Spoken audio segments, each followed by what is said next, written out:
आपने बहुत अच्छा बोला।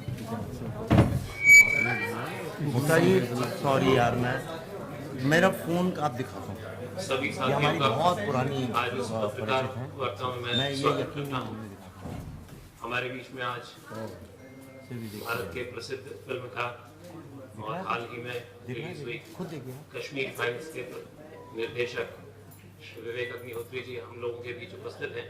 इस चतुर्थ चित्र भारती फिल्म फेस्टिवल के उपलक्ष्य में वो हमारे बीच में उपस्थित हुए हैं। आप सभी पत्रकार बंधुओं से वो बातचीत करेंगे। मैं आदरणीय विवेक जी से निवेदन करूंगा कि पहले वे अपनी बात रखें और फिर हमारे पत्रकार साथी अपने प्रश्न पूछ सकते हैं।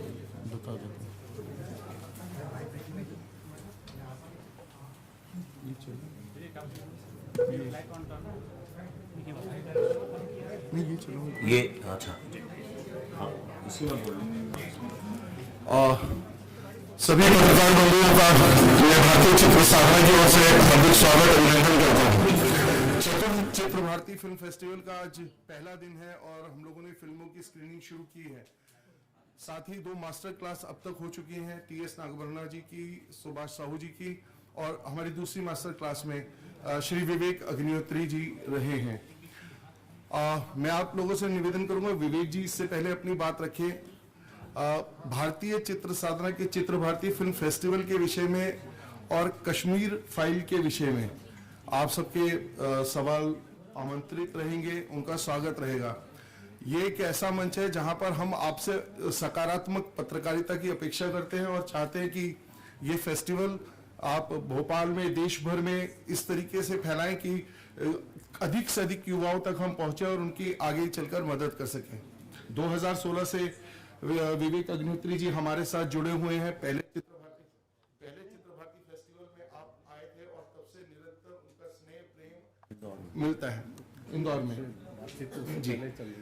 तो मैं अब आप लोगों के बीच में और विवेक जी के बीच में ज्यादा दीवार न बनते हुए विवेक जी से अनुरोध करूंगा इस फेस्टिवल के बारे में, क्योंकि आप हमारे मेंटोर हैं हमारे, तो आप बताएं और अपनी नई फिल्म के बारे में वो बताएं जिसके बारे में। सबसे पहले आपसे माफी मांगता हूँ। मैंने कहा था 4:30 बजे मिलूंगा, लेकिन वहां से यहाँ आने में आधा घंटा लग गया, तो उसके लिए बहुत बहुत क्षमा चाहता हूँ।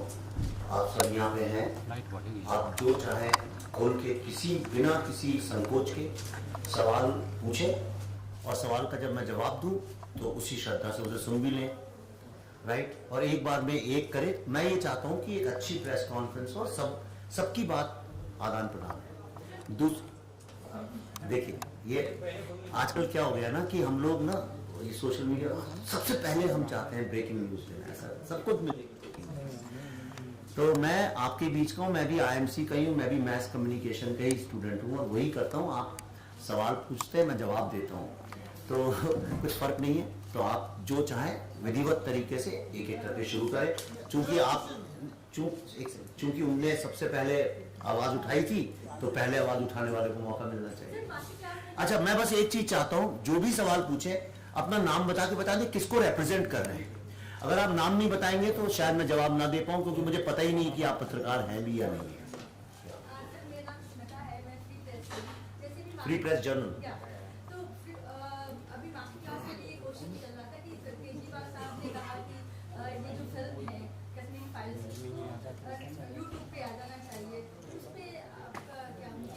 भाई देखिए, कई लोग तो ये भी चाहते हैं ईश्वर को धरती पे आ जाना चाहिए।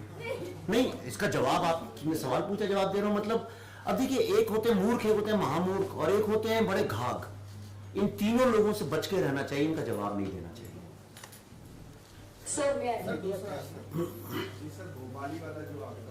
क्या मुझे नहीं, क्या उसमें जो परिचय करिए सर। मैं शुभम गुप्ता जी। मेरा सवाल ये जो आपने कौन सा, मुझे नहीं पता किसकी बात कर रहे हैं। नहीं, आप ऐसे बताइए। आपको कह रहे हैं कि मैं कभी खुद को भोपाली नहीं बताता, क्योंकि भोपाली का मीनिंग होता है होमोसेक्सुअल या नवाबी शो। मैंने ऐसा बोला? मैं अपने को भोपाली नहीं बताता हूँ। नहीं, आप कुछ गलत बोल रहे हो। आपने कहा कि मैं भोपाली हूँ। अब मैं भोपाल से हूँ, लेकिन मैं भोपाली नहीं हूँ। भोपाल से, लेकिन भोपाली नहीं हूँ। भोपाली लोग जो होते हैं वो हम होमोसेक्सुअल। अच्छा, हाँ ठीक है। तो उसमें कोई ऐसी इतनी ज़्यादा आप लोगों को परेशान होने की बात नहीं है, एक किसी यार दोस्त के साथ बैठ के कॉन्वर्सेशन होता है, अलग अलग तरह के कॉन्वर्सेशन होते हैं, कोई आदमी जो पढ़ा लिखा है इस बात को समझता है। और अगर आप पत्रकार हैं तो मैंने जब पढ़ा था IMC में पत्रकारिता क्या होती है और माखनलाल चतुर्वेदी जी की पुण्य भूमि में बैठा हूं तो गलत भी नहीं बोलूंगा और झूठ भी नहीं बोलूंगा और आप लोग को खुश करने के लिए ऊटपटांग बात भी नहीं करूंगा, मैं सच बोलूंगा। मैंने सिर्फ इतना पढ़ा था, पत्रकार का सबसे पहला कर्तव्य होता है फैक्ट्स, रिसर्च करके फैक्ट्स पता करना, उसके बाद नैरेटिव। अब आपके सवाल में नैरेटिव पहले फैक्ट्स नहीं है क्योंकि आपने खुद ही नहीं रिसर्च किया कि उसको तोड़ा गया है, मरोड़ा गया है, पूरा इंटरव्यू किस कॉन्टेक्स्ट में है, क्या बात चल रही थी, कहां से आया। और जहां तक बात है वो आपने अगर बोला तो मैं आपको बता देता हूं, उसमें कोई शर्म की बात नहीं है। जब मैं वो ये कॉन्टेक्स्ट दिया था जब मैं यहाँ बड़ा हो रहा था, जब मैं बहुत छोटा था, आप शायद पैदा भी नहीं हुए होंगे, आप भोपाल का भाव भी नहीं जानते होंगे, तब की बात कर रहा हूँ। तब यहाँ पे ये अरेरा कॉलोनी और ये सब चीजें नहीं थी। ये मूलतः एक बहुत ही गरीब शहर था, यहाँ पे टांगे चला करते थे। ठीक है, आपने टांगे देखे भी नहीं, बैठे, अच्छा आप भोपाल के ही हो? हाँ, तो टांगे आगे यहाँ पे चला करते थे। क्या बंबई में नहीं चलते, दिल्ली में नहीं चलते? तो ऐसा आपसे बात नहीं कर रहा हूं, मैं सवाल सुनिए, देखिए मेरी बात तो मुझे बोलने दीजिए ना, आप पत्रकार हैं ना, आप नेता तो नहीं है। इसको विवाद मत। अरे मैंने कहा भोपाल में तांगे चला करते थे, तो क्या गलत बोला इसमें? मैंने क्या गलत बोला मैंने इसमें? नहीं, हर पुराने शहर में चलते हैं, नहीं चलते उससे मतलब नहीं, मैं भोपाल की बात करूं। भोपाल में जब मैं यहाँ था तब चला करते थे तांगे, जब मैं आया था, मैं अपनी बात कर रहा हूं, आपने मुझसे सवाल पूछा। देखिए मैं आपको एक बात बता देता हूं, अगर आप पत्रकार की तरह बात, दीवार एक फिल्म थी, दीवार फिल्म में अमिताभ बच्चन और शशि कपूर एक ब्रिज के नीचे मिलते हैं। सबसे पहला सवाल अमिताभ बच्चन उनसे ये पूछते हैं, मुझसे बात करने वाला एक भाई है कि एक पुलिस ऑफिसर है, और कह रहे हैं जब तक ये भाई बात कर रहा है भाई जवाब देगा, जब एक चोर बात करेगा तब पुलिस ऑफिसर। आप नेताओं की तरह बात करेंगे, मैं नेताओं जैसे जवाब दूंगा। अगर आप पत्रकार की तरह बात करेंगे तो मैं एक बिल्कुल फिल्मकार की तरह से जवाब दूंगा। ठीक, तो किसी भी चीज को आज की तारीख में आप काट पीट के कॉन्टेक्स्ट चेंज करके कैसे भी कर सकते हैं। ठीक है, और ये सब क्यों हो रहा है? ये इसलिए हो रहा है क्योंकि लोग चाहते हैं कि कश्मीर का जो सच है लोगों के सामने ना है। 32 साल से जिन लोगों ने कश्मीर के ऊपर दुकानें खोली हैं, कश्मीर का जो आतंकवाद है इतना बड़ा व्यवसाय है कि उस व्यवसाय में कौन कहां घुसा हुआ है आप कल्पना भी नहीं कर सकते हैं। फतवे मेरे नाम पे इशू है, आपके नाम पे नहीं है। तो मैं कुछ सोच समझ के ये और जिम्मेदारी से ये बात कर रहा हूं। आज अगर पूरे विश्व में कश्मीर को सबसे सामने में लेके आया हूं तो कुछ तो मेरी भी समझ होगी। आज उनको ये पता है कि जो हम लेके आए वो सच है। हैदर के खिलाफ क्यों नहीं किसी ने आवाज उठाई? मिशन कश्मीर के खिलाफ क्यों नहीं उठाई? फिजा, फैना, रोजा के नहीं, इसलिए क्योंकि उनसे कोई खतरा नहीं था, वो तो टेररिस्ट लोगों की बात कर रही थी। नहीं, वही मैं आपको बता रहा हूं, आप गलत बात इसलिए कर रहे हैं कि पहले आप पूरा इंटरव्यू देखिए, उसका कॉन्टेक्स्ट समझिए, किस कॉन्टेक्स्ट में क्या बात हो रही है। मेरा मतलब था कि शब्दों का धीरे धीरे अर्थ बदलता जाता है। एक शब्द जो आज जो मीनिंग करता है वो 50 साल बाद नहीं करता है। उस कॉन्टेक्स्ट में बात है। जब मैं यहाँ आया था भोपाल में जो झूठ बोलते हैं उनसे नहीं, जो सच बोलते हैं उनसे बात कर लीजिए। जब मैं 4-7-8 साल का था भोपाल में आया था, भोपाली शब्द का वही अर्थ था। और आज जिस कॉन्टेक्स्ट में, आज जब मैं कहता हूं सारी, मैं तो ट्विटर में दिन रात भोपाल की बात करता हूं, भोपाल के बच्चे मुझे फोन करते हैं, सर आपने इतना गर्व करते हैं। मैं भोपाल के पोहे की पूरे दुनिया में बात करता हूं, लड़ता हूं इंदौर वालों से, भोपाल का पोहा बेटर है। मैं कहता हूं दुनिया का सबसे खूबसूरत शहर, मुक्ता जी आपने पढ़ा होगा, 50 बार इनको ही इंटरव्यू में बोल चुका हूं, लोगों से लिखता हूं, तो वो आप नहीं देखना चाहते, पर एक टेढ़ा मेढ़ा करके इसे एडिट करके डाल दिया, उस पर आप उठा रहे। लेकिन आज भोपाली का शब्द, भोपाली का आज जो मतलब है वो है महिला का कल्याण, अच्छी सड़कें, शांतिपूर्वक यहाँ शूटिंगें होती हैं, शांति प्रिय झील वाला शहर। भोपाली का मतलब है विवेक अग्निहोत्री। करने दीजिए ना, हमें कौन सा वोट चाहिए हमें? जी हाँ, यस सर।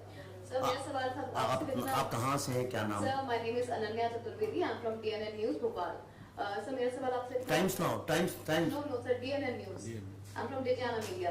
अच्छा जी सर मेरा सवाल आपसे इतना है कि आप बॉलीवुड में आपने एक कैसे रिवॉल्यूशन लेके आए हैं इस मूवी को बनाने के बाद। काफी असर उस पर पड़ा है, काफी क्रिटिसाइज भी हुई मूवी, काफी इश्यूज हुए, कंट्रोवर्सी भी हुई, लेकिन इसके बाद जो है बॉलीवुड से आप एक दहलीज पर भविष्य की यहाँ पर जो एक नई कह सकते हैं कि चीज लेके आ रही है, एक नया ट्रेंड लेकर आ रही है।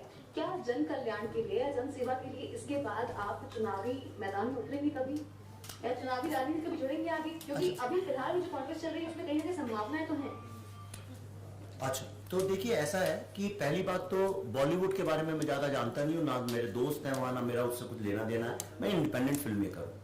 कई लोग मुझसे बोल रहे थे, तो आपके सवाल में भी कहीं छुपा हुआ था ये कि बॉलीवुड में रेवोल्यूशन आ गया, उसे तोड़ दिया। एक दो तरीके होते हैं, एक होता है कि पुरानी इमारत जो है उसको तोड़ा जाए और उस पर एक नई इमारत खड़ी की जाए। मैं उस दलदल में फंसना नहीं चाहता था, तो मैंने उनके बगल में एक और बड़ी इमारत खड़ी कर दी। अब वो इमारत छोटी पड़ चुकी है, जिसको हम बॉलीवुड बोलते हैं।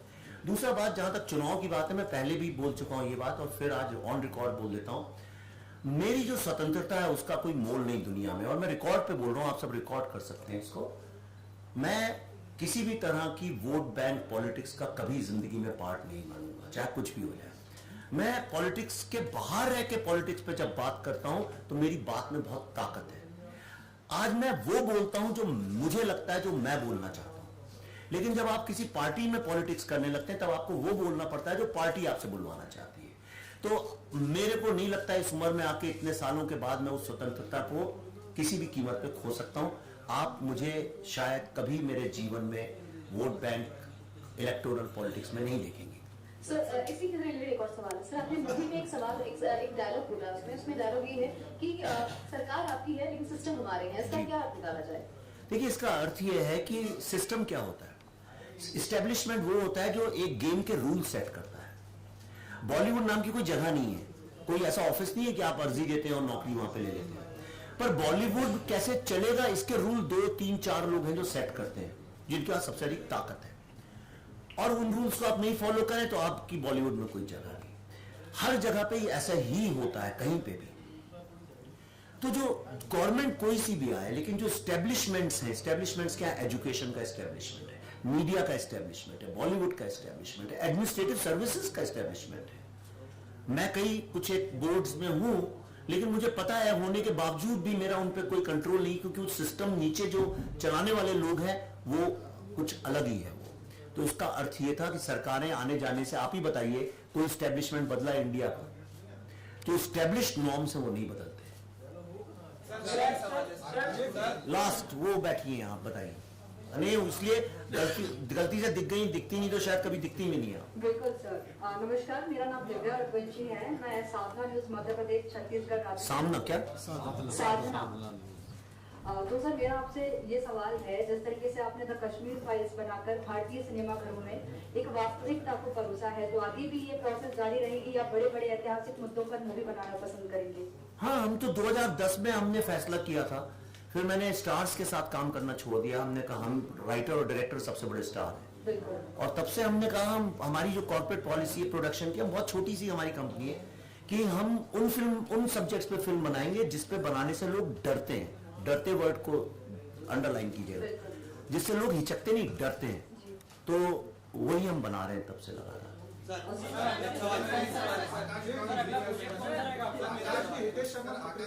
आप लोग आपस में डिसाइड करके कौन पूछेगा, वो एक दो तीन, मैं बहुत वक्त तक हूँ, देखिए 1-1.5 घंटे बैठूं, जब तक आप थक नहीं जाएंगे बैठूंगा।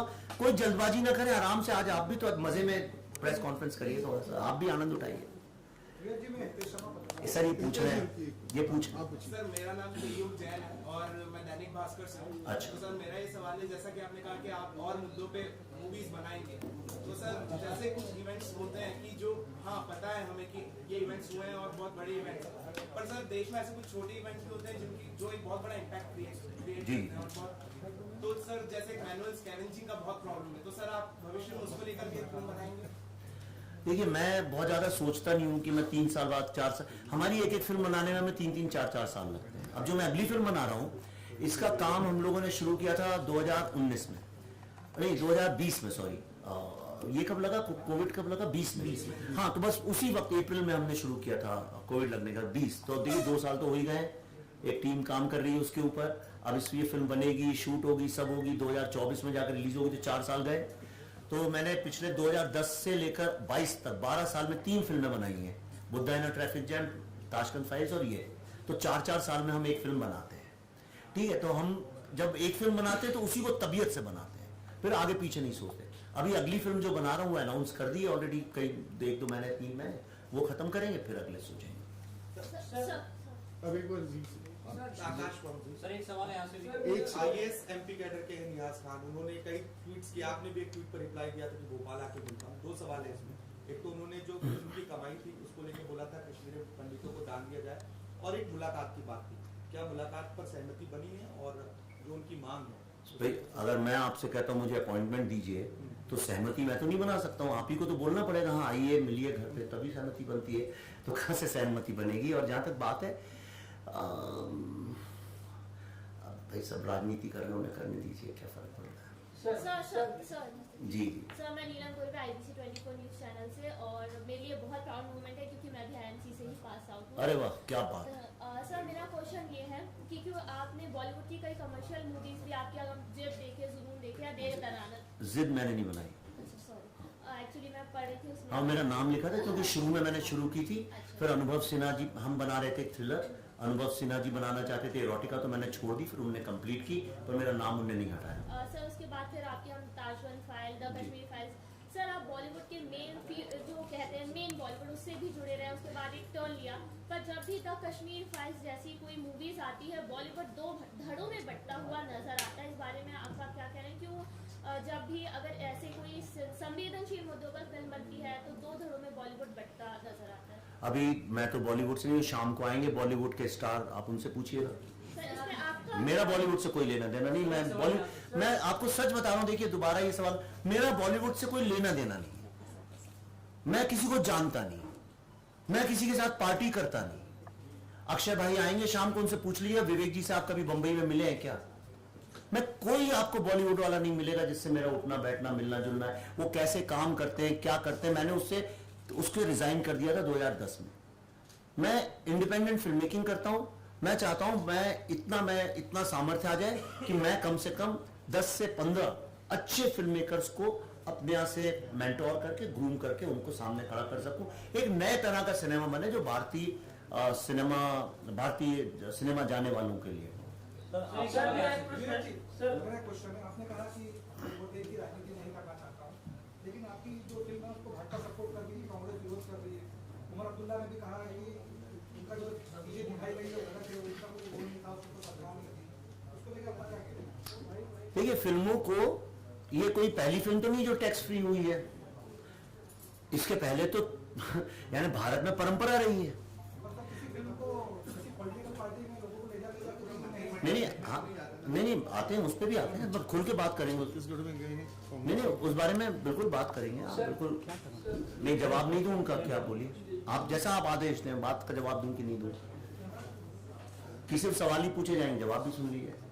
तो ऐसा पहली बार नहीं हुआ है कि किसी फिल्म को टैक्स फ्री किया गया है, ये तो कई दशकों से चला आ रहा है। दूसरी बात यह है कि जब गांधी जी ने एक फिल्म देखी थी राम राज्य, तो उन्होंने बोला था ये हर भारतीय को देखनी चाहिए, और तब कांग्रेस पार्टी भर भर के लोगों को सिनेमा हॉल में ले जाके, जो अंधे थे उनको भी ले जाके राम राज्य दिखाती थी। उसमें नेहरू जी ने एक गाने को पैट्रोनाइज किया, ऐ मेरे वतन के लोगों, और उन्होंने कहा ये हर घर में बजना चाहिए, ऑल इंडिया रेडियो उसको आज तक बजाता आ रहा है। नेहरू जी ने बोला था मजरू सुल्तानपुरी मेरी बुराई करते हैं, उनको जेल में डाल दो, उनको जेल में डाल दिया गया था। इंदिरा गांधी ने भी कौन सी फिल्म थी वो शहीद या कौन सी एक फिल्म थी मनोज कुमार की, उसको पैट्रोनाइज किया था। सुनील दत्त साहब की भी एक फिल्म को किया था, मदर इंडिया को भी किया गया, हाँ नहीं आंधी नहीं, मदर इंडिया को। और गांधी के वक्त में तो सारे सरकारी ऑफिसर्स को ये ऑर्डर था कि हर सरकारी ऑफिसर जाके सिनेमा हॉल में देखे, और इसमें कोई गलत बात नहीं है, ये सारे विश्व में होता है, ऐसा नहीं कि इंडिया में हुआ, आपको आश्चर्य हो रहा होगा। मोदी जी है इसलिए इसको एम्पलीफाई ज्यादा मीडिया कर देता है, लेकिन ये कहीं ना कहीं किसी ना किसी लेवल पे चलता है। ये जो फिल्म है इसका एक बड़ा ऐतिहासिक वो है। अगर आप ये कहना चाह रहे हैं कि ये राजनीति से चल रही, तो पहली बात आप लोग का रिसर्च थोड़ा कमजोर है। ये फिल्म 8 नवंबर के बाद अमेरिका में दिखानी शुरू हुई थी, तब भारत में किसी को पता भी नहीं था। अब जब इस फिल्म को वॉशिंगटन डीसी में देखा गया, तो जैसे इंडिया की पार्लियामेंट है, ऐसे अमेरिका में उसको बोलते हैं द कैपिटल हिल पे है द कैपिटल। वहां पे हमारे और पल्लवी जी के लिए कांग्रेशनल रिसेप्शन रखा गया, उनके सेनेटर्स आए, कांग्रेसमैन आए, उन्होंने कश्मीर जेनोसाइड के बारे में इतनी बातें करी। अब आप बताइए क्या मोदी जी ने अमेरिका की भी सरकार को खरीद रखा है? आप दीजिए जवाब। अग्निहोत्री जी, ऐसा नहीं है। और जो लोग जा रहे हैं, देखिए राजनीति की एक सीधी सी बात है, राजनीति की हवा उसी दिशा में चलती है जो जनता जनार्दन के मन में होता है। जनता जनार्दन देख रही है। आज 2 करोड़ लोगों ने यह फिल्म देखी है, लगभग 2 करोड़। आप किसी भी में, आप देखिए, आप पत्रकार हैं, खुद रिसर्च करिए, किसी भी सिनेमा हॉल में चले जाइए, किसी भी, कहीं भी, किसी भी सिनेमा हॉल में चले जाइए, अपने किसी दोस्त से पूछ लीजिए जिसने देखी हो, उससे पूछिए कि उसको क्या सरकार ने भेजा था, क्या बिरयानी भेजी थी कि जाके अपनी मां के साथ रो वहां पे। तो जो लोग रो रहे हैं, आपको लगता है राजनीति है वो?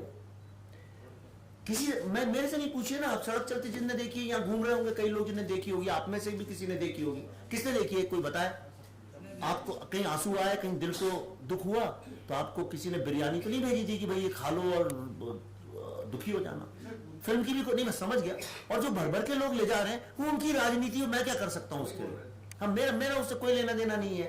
मोदी जी ने जो बोला वो सही बात बोली कि भाई सत्य है, अगर आपको लगता है आपके पास बेटर सत्य है तो आप भी एक फिल्म बना लीजिए।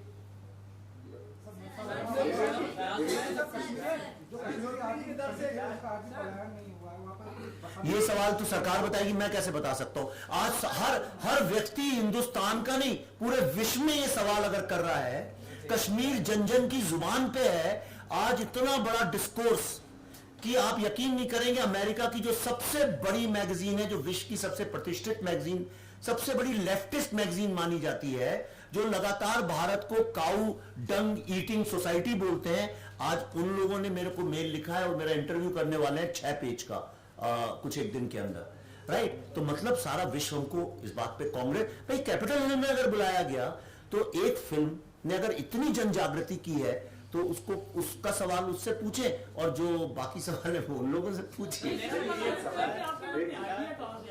आता हूँ। कश्मीरियों पर आपने जो फिल्म बनाई है, आप कहाँ से, नाम बताएं? शर्मा बंसल न्यूज से। तो आपको लगता है वर्तमान में ऐसा कौन सा विषय है जिस पर आपकी अगली फिल्म बन सकती है? मैंने अनाउंस तो कर दिया था, डेली फाइल्स नाम से।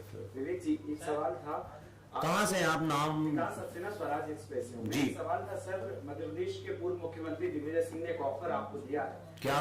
जब मध्य प्रदेश के सीएम ने उनसे कहा कि हम आपको आमंत्रण दे रहे हैं कि आप कश्मीर फाइल्स देखने आइए, तो उन्होंने कहा है कि हम एक पत्र विवेक जी को लिख रहे हैं और उसमें बहुत सारे उन्होंने जिक्र किए हैं कि व्यापम फाइल्स जैसी अगर आप बनाते हैं तो उसका पूरा बजट वो देंगे। तो इस पर आप क्या? ये उनका आशीर्वाद है कि उनको लगता है कि सारे भारत के सत्य बताने का ईश्वर ने मेरे को ही आशीर्वाद दिया है। वो इतने साल राजनीति में रहे, कुछ एक सत्य या झूठ जो चाहे वो बता सकते हैं, पर अगर उनका इतना प्रेम है मुझसे, उन पर भरोसा है मुझ पर, तो मुझे उसके लिए बहुत बहुत धन्यवाद होता है। कहाँ नवभारत से है सर? ये आइडिया पता नहीं, जब कुछ होना होता है दुनिया में तो वो कुछ अच्छा होना होता है तो वो जो सबसे बड़ा उपासक होता है उसको भगवान माध्यम बना लेता है। मैं सरस्वती का उपासक हूँ, शायद इसलिए मुझे उसका माध्यम बना लिया। हाँ ठीक है, ये एक अच्छा आपने पूछा है। आप जब बोले थे, ये बड़ा अच्छा सवाल आपने किया है। आज सुबह जब मैं मुख्यमंत्री जी से मिला तो वहाँ उनने पौधारोपण के लिए हम लोग गए थे, तो वहाँ मैंने उनसे एक निवेदन किया कि ये जो पौधे हैं इनके नाम रखे जाएं शिव और शारदा।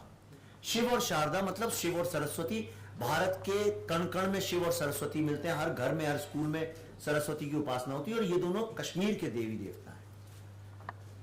और फिर एक तीसरा पौधा भी था, तो उन्होंने कहा एक तीसरा भी पौधा है, इसका क्या नाम सोचा नहीं, क्या रखें? तो मैंने कहा उसका नाम श्यामा रख दीजिए, श्यामा प्रसाद मुखर्जी जी के नाम पे, जिनने बलिदान अपने जीवन का कश्मीर के लिए किया।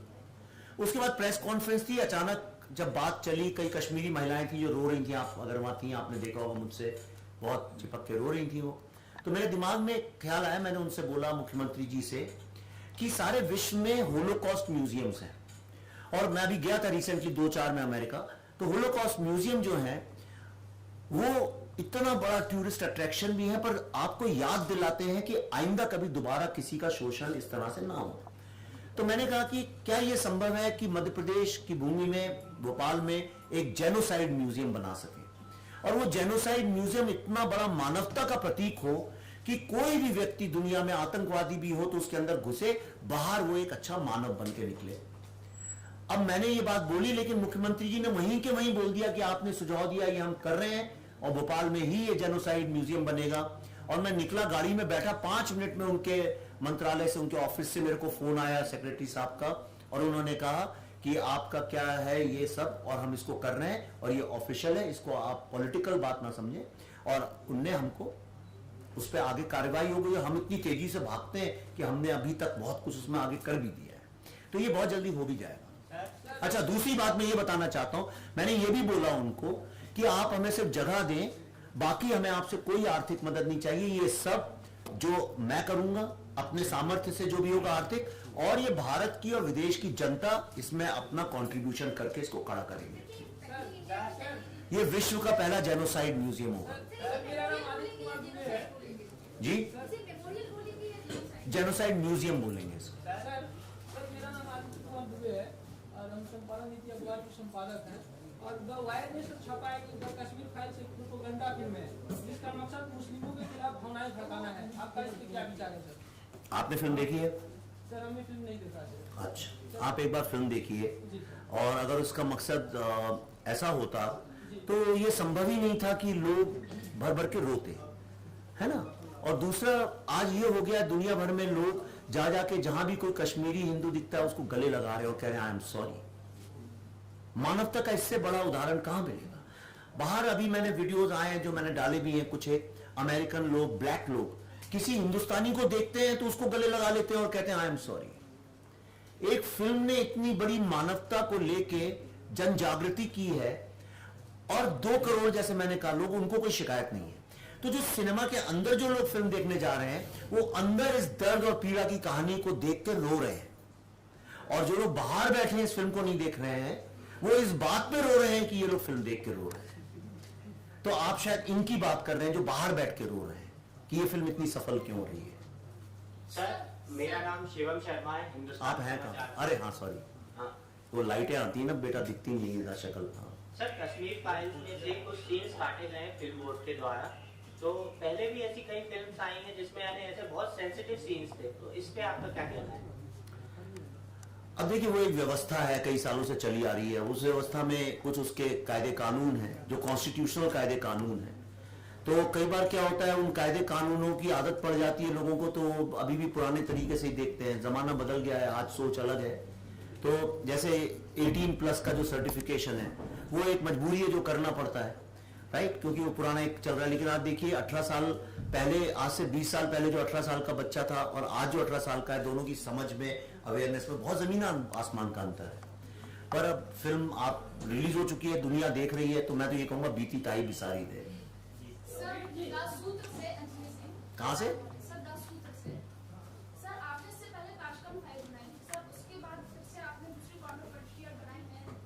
इसमें कंट्रोवर्सी क्या है? क्या कंट्रोवर्सी है? नहीं एक सेकंड, नहीं हम शब्द से, फिल्म में क्या कुछ कंट्रोवर्शियल है अंदर? फिल्म के अंदर बाहर कुछ लोग कंट्रोवर्सी कर रहे हैं, हाँ, तो उसका मेरे को कोई मतलब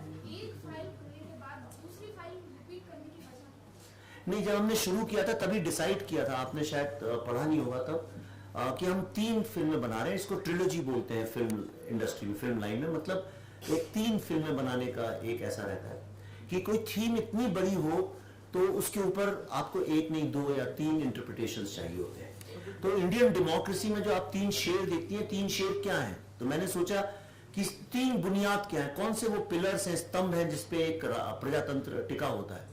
मुझे लगा वो 3 पिलर्स हैं। पहला है सत्य, दूसरा है न्याय, और तीसरा है आजादी। मतलब ट्रूथ, जस्टिस एंड फ्रीडम।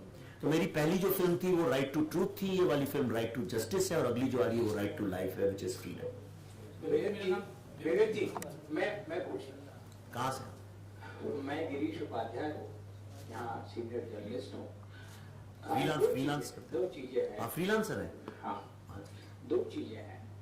एक तो ये है कि आपने कहा कि आप बॉलीवुड से नहीं हैं, तो बॉलीवुड से बाहर होकर आपने जो फिल्म बनाई वो 300 करोड़ का बिजनेस भी कर रही, तो क्या आप एक ये देखते हैं संभावना कि अब बॉलीवुड से बाहर भी एक नया फिल्म का संसार डेवलप होगा जो इस तरीके की विषय प्रधान फिल्में बनाएगा? नंबर 1। नंबर 2, कल मुख्यमंत्री ने यहाँ कहा कि अगर भारतीय मूल्यों पर आधारित फिल्में बनाई जाएंगी तो हम उसकी मदद करेंगे। आप इसमें कौन सी संभावनाएं देखते हैं? देखिए, बहुत अच्छा सवाल आपने पूछा, मुझे बहुत अच्छा लगा बहुत कि आपने इतना गंभीर सवाल पूछा, और ये एक रचना यानी कंस्ट्रक्टिव सवाल है। देखिए, इसको समझना ऐसे पड़ेगा कि ये जो जिसको आप बॉलीवुड कहते हैं, ये कोई जगह नहीं है, कोई फैक्ट्री या ऑफिस नहीं है कि आप सुबह 9 बजे गए। ये एक माइंड सेट है, ये एक विचार है, आप एक काम करने की शैली है, और इस माइंड सेट को पूरी तरह से उन एलिट्स ने टेक ओवर कर लिया था जो भारत से बिल्कुल कटे फटे हैं। मतलब third generation film, Raj Kapoor जी के तीसरे जनरेशन के बच्चे, यश चोपड़ा जी के दूसरे जनरेशन के बच्चे, ऐसे जो बंबई में ही बड़े हुए और उन्हें बाकी दुनिया देखी नहीं, स्विट्जरलैंड लंदन वगैरह में पढ़ाई करके आए थे। ये पूरी की पूरी जो फिल्म की कहानी है, ऐसा नहीं कि बॉलीवुड हमेशा से खराब था। मैं आपको सच तक, अब अमिताभ ज्यादा पीछे नहीं जाते राज कपूर और बिमल रॉय वगैरह पे। इवन अमिताभ बच्चन की जो फिल्में हैं वो समाज से लड़ाई लड़ रहा है, वो हीरो, वो जमींदार से लड़ रहा है, वो करप्ट ऑफिसर पुलिस वाले से लड़ रहा है, वो शोषण से लड़ रहा है, मिलोनर से लड़ रहा है, वो गरीबों के लिए लड़ रहा है। तो वो एक विचारधारा जो समाज से जुड़ी तो थी, रोटी कपड़ा मकान भारत की समस्या से जुड़ी थी। लेकिन हुआ क्या, ये जब थर्ड जनरेशन ने टेक ओवर किया, इनका भारत के बारे में कुछ जानते नहीं थे, तो इन्होंने बोला इसके बारे में फिल्म कैसे बनाए। तो जो जानते थे उसके बारे में बनाने लगे। चूंकि ये खुद एनआरआई जैसे ही थे, बाहर ही रहे पढ़े, तो इन्हें एनआरआई पे फिल्म बनानी शुरू कर दी। ये पूरा जो लिबरलाइजेशन के बाद का जो पीरियड है 20-25 साल का, इसमें आप देखिए सारी फिल्में एनआरआईज के ऊपर बनी है, या एनआरआईज द्वारा बनाई गई है, या एनआरआईज के लिए बनाई गई। यही कारण है कि जब वो एक, मैं किसी की बुराई नहीं कर रहा हूं, प्लीज मेरे को गलत अर्थ में ना ले लें। कल को 5 साल बाद कहेंगे आपको वो देखिए ये बोला था, वो कब की बात कहां वीडियो में उल्टी सीधी होती है, इसलिए मैं ईश्वर को साक्षी मान के साथ। अब जैसे बरेली की बर्फी, बहुत अच्छी फिल्म है, मुझे भी बहुत अच्छी लगी, लेकिन वो बरेली नहीं है। बरेली में वैसी बर्फियां नहीं बिकती हैं। बरेली की बर्फी के ऊपर मक्खियां घूमती रहती हैं। अब आपने ऐसी बर्फी दिखा दी जो कि एक अमेरिका के हो, उसमें रिटेल शॉप में मिलती है, प्रॉपर एयर कंडीशन में ढकी हुई, खूबसूरत एकदम अच्छी सी, आपने वो कर दी। तो मतलब ये है कि जो बॉलीवुड है, इसने जो यूथ क्रिएट, आज यहां जो बच्चे बैठे थे, मैं इंडिया में जगह जगह भाषण देने जाता हूं, ऐसा ही होता है यूथ सब जगह। आप यूपी जाए तो थोड़ा डिफरेंट होगा, तमिल, पर उनके एस्पिरेशन, उनकी समस्याएं, उनका बिहेवियर एक ही होता है। लेकिन हिंदी जो बॉलीवुड की फिल्में, उनमें यूथ कैसा दिखाते हैं, ना तो उसको देश से मतलब है, ना समाज से मतलब है, ना परिवार से मतलब है, उसे किसी चीज से मतलब ही नहीं है। उसकी एक अलग स्टूडेंट ऑफ द ईयर है, पता नहीं उसकी एक अलग समस्या, बास्केटबॉल खेलता है। मैंने तो इतने साल में बड़ा हुआ हूं, जब मैं युवा था मैंने किसी को बास्केटबॉल खेलते नहीं देखा इंडिया में, गुल्ली डंडा खेलते हुए देखा है। तो ये विदेश के रग्बी बास्केटबॉल ला ला के, और ये कहना ये भारत का स्टूडेंट है, ये जो बॉलीवुड ने झूठ क्रिएट किया है पूरा हमारे सामने, झूठी देशभक्ति। अच्छा कश्मीर चल गई, अच्छा देश लगता है कि इस तरह की फिल्में चल रही हैं। अब झूठ मूठ के अगले देखिएगा, अगले 2-3 साल तक झूठ में लगेगा शायद ये हिंदू लोग देख रहे हैं, तो हिंदुओं को ऊपर उठाने के लिए झूठ मूठ का हिंदुइज्म क्रिएट करेंगे। एब्सोल्युटली गलत होगा, झूठ होगा। इसलिए मैं 4 साल फिल्म बनाता हूं, उनमें से 3 साल रिसर्च करता हूं, और जो उसकी आत्मा है समस्या की, उसको पकड़ के फिर उस पर फिल्म बनाता हूं। इसलिए मैं इन लोगों से अलग हूं। संभावना, मैंने कहा था फिल्मों को सहायता देने के बारे में। सहायता तो दे देखिए, इस तरह की फिल्मों को आवश्यक है, वरना असंभव है। अगले 2-4-5 साल तो मेरे ख्याल से ऐसी फिल्मों को सहायता किस दर्शकों को भी करनी चाहिए, और अगर राज्य कर सके तो वो भी अच्छी बात है। उसको अभी हमारा, आप तो पूछ चुकी हैं। एक मिनट रुकिए।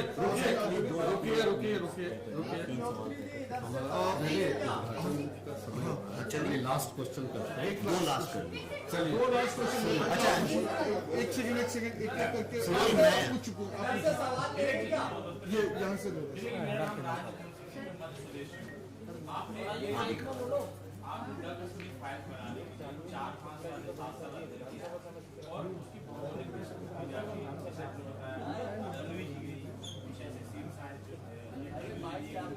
घर में वापस आके अरे इधर आ जाओ, कहते हैं कि पिक्चर में उतना नहीं बताएगा जितना सच्चाई वहाँ पर। थोड़ा सा आप बताने का प्रयास करिए कि और क्या सच्चाई है उसकी। इससे सच्चाई है कि अब मैं नहीं दिखा सकता था वहां से 5-7 लाख लोगों को भागते हुए या मार के भगाते हुए। मैं तो नहीं 4000 मर्डर दिखा सकता था, राइट? इतने ग्रूसम रेप्स हुए वो मैं नहीं दिखा सकता था। तो पूरा सत्य मैं, यानी मैं आपको ये बता सकता हूं कि भाई इस कमरे में सांप है, पर कमरा तो आपका है, अब ये काम आपका है, आप ढूंढे सांप का है, मैंने आपको चेतावनी दे दी है। आखिरी सवाल है। नहीं, ये इनका ये बहुत देर से कह रही है, आपके पड़ोस में बैठी है। सर मैं 1 मिनट से आपका वेट कर रही हूँ। मुझे 1 से सफारी और सर 10 मिनट का आपका वन। आप आपके साथ वन ऑन वन कल कर रहे हैं सर आज मैं 1 बजे से सर लगातार आपका वेट। आप गलत करिए, पर इनसे परमिशन ले लीजिए, मैं कर दूंगा। नहीं, अभी ऐसा है कि सुनिए कल होटल में आ जाइए 6 बजे। 6 बजे रुकिए, एक लास्ट सवाल आपको करना है। 6 बजे उद्घाटन का समय हमारा हो रहा है, उसमें अक्षय जी आने वाले हैं, आपको भी जाना है, तो आप भी सब निमंत्रित है उसमें। केवल एक लास्ट क्वेश्चन करके हम लोग यहाँ से डिस्कस वहाँ से आप पूछिए। ज्योति जी, आपकी जो फिल्म है द कश्मीर फाइल, वो दिल्ली विधानसभा में गूंज रही है और पूरे देश में भी लोग देख रहे हैं। मैं ये जानना चाह रहा हूँ कि सिर्फ फाइल्स ही बनती रहेंगी या मृगनयनी जैसी कोई कृति आएगी? मृगनयनी कल सुबह आ रही है, आप आ जाइए, उनसे खुद सवाल पूछिए। चलिए रखते हैं। सभी का धन्यवाद। आप सबका बहुत बहुत धन्यवाद। एक सेकंड रुकिए, सब लोग रुकिए, एक सेकंड रुकिए। आप ही को फोटो खींचने का अधिकार नहीं है, फोटो मेरे साथ भी खिंचाएगी। अरे भाई कोई ले लेना जरा इसका।